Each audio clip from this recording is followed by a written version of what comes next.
ಇವತ್ತು ನಾವು ಒಂದು ಮಂಗಳೂರಿನ ಬ್ರ್ಯಾಂಡನ್ನು ಬಿಟ್ಟು ಹೋಗಿದ್ದೇವೆ ಆಯಿತಾ.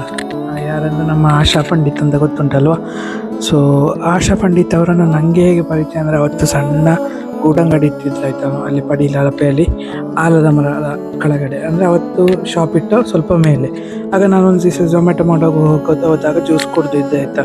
ಫಸ್ಟ್ ಟೈಮೇ ಅವರು, ನಾನು ಯಾರು ಅಂತಲೇ ಗೊತ್ತಿಲ್ಲ, ಚಂದಕ್ಕೆ ಮಾತಾಡಿದ್ರು. ನನಗೆ ಸ್ವಲ್ಪ ಆಶ್ಚರ್ಯ ಆಗಿತ್ತು. ಅದರ ನಂತರ ಫುಲ್ಲು ವೈರಲ್ ಆದ್ರಲ್ಲ ಈ ರೀತಿ, ಟ್ರೆಂಡಿಂಗ್ ಸ್ಟಾರ್ ಆದರು ಮಂಗಳೂರಲ್ಲಿ. ಸೊ ನಂತರ ಸಚಿನ್ ಅಣ್ಣ ಒಟ್ಟಿಗೆ ಮೊನ್ನೆ ವೀಡಿಯೋ ಮಾಡಿದರು. ಅವತ್ತು ಸಂಜೆ ನನಗೆ ಸಿಕ್ಕಿದ್ರು ಆಯಿತು. ಸೊ ನಾನು ಕೇಳಿದೆ, ಸಚಿನ್ ಅಣ್ಣ ಬಂದಿದ್ರಲ್ಲ ಯಾರು ಅಂತ.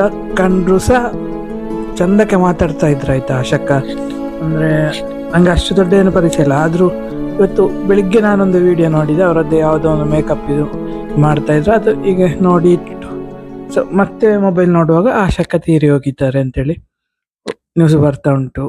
ಸೊ ಬೇಜಾರಾಯ್ತಾಯ್ತಾ. ನನಗೆ ಅಷ್ಟು ದೊಡ್ಡ ಪರಿಚಯ ಏನಿಲ್ಲ, ಆದರೂ ಒಂದು ಅವರ ಕಥೆ ಎಲ್ಲ ಈಗ ನಾನು ಸ್ವಲ್ಪ ಸರ್ಚ್ ಮಾಡಿದಾಗ ಗೊತ್ತಾಯಿತು. ಕಲಾವಿದರಾಗಿದ್ದರು, ಫಾರಿನಿಗೆ ಹೋಗಿದ್ದರು. ಆದರೂ ಈಗ ತೀರಿ ಹೋಗೋ ಟೈಮಲ್ಲಿ ಅವರು ಮಂಗಳೂರಿನ ಒಂದು ಬ್ರ್ಯಾಂಡೇ ಆಗಿದ್ದಾರೆ ಆಯಿತಾ. ಸೊ ಓಂ ಶಾಂತಿ ಆಶಕ್ಕ ಅಂತ ಹೇಳ್ತೇನೆ ಆಯಿತಾ.